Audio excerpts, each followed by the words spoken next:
The Department of Homeland Security is working with the Department of Defense to shift the overflow to U.S. military bases. In her new book, How Safe Are We? Homeland Security Since 9/11, former Secretary of Homeland Security Janet Napolitano writes, the Trump administration's family separation debacle in the summer of 2018 was entirely self-created. An illogical policy was made even worse by incompetent management.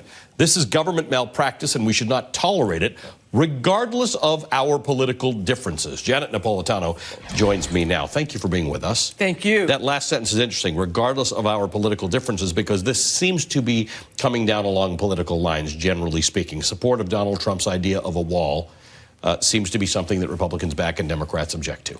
Right. And look, I think that we all should agree that we need a secure border. There's no disagreement there. The question is, how do you do it? And in my judgment, a wall is a symbol. It's not a strategy. You've actually written, in a huge and open nation, there will never be enough money, gates, guns, or guards to run down every potential threat. The border wall between the United States and Mexico threatens to waste money, attention, and political capital and antagonize Mexico, our neighbor and ally. So what's the sensible solution? So I think it's a combination. It's more manpower between our ports of entry. It's technology, sensors, ground sensors, tunnel detection equipment. It's air cover across the border. And it's strengthening our actual ports of entry, adding to the technology there so that the vehicles who come through the ports can essentially all be X-rayed to find suspicious compartments and the like. Because that's where most of the contraband comes in. Every time we do these big drug busts, we're finding that they come through ports of entry. By and large, they come through the ports. And so diverting resources and our national attention to building a wall, angering our ally, Mexico, while we're doing it, makes no Homeland Security sense. Let's talk about the Muslim ban. You wrote that the Muslim ban has led to a general erosion of trust between the United States and partner nations, and in particular, those on the list. Optically, it's become more difficult for those nations to openly or robustly share threat information with the United States. This means we become a go-it-alone nation in protecting our own security rather than a cooperative force with partners. We're 18 years out from 9/11. Yeah. And when you go back to those days, you realize that our own internal cooperation and our information sharing with other nations is something that we must never compromise. That's right. Terrorism is a global phenomenon. Terrorist groups are global.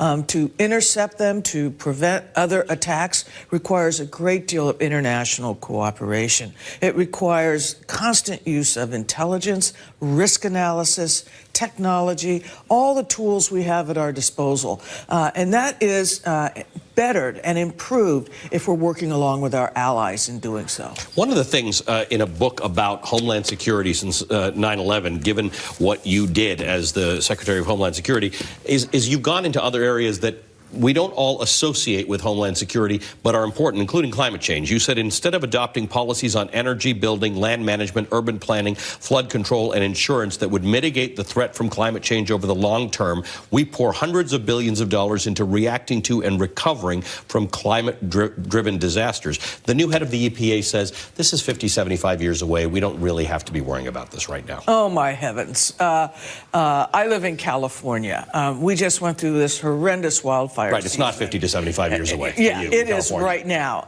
It is right now for those in Texas and in Florida who are seeing sea levels rise and more landfall hurricanes. It's those in the parts of the country that are suffering from drought, which is also a climate-related experience. I mean, this is now, and by the way, if we wait till 50 or 75 years from now to do anything, shame on us. Shame on us. There is also, I would have thought this week after the Mueller report, the administration might take the opportunity to put its attention into cyber threat, because that is one thing we determined.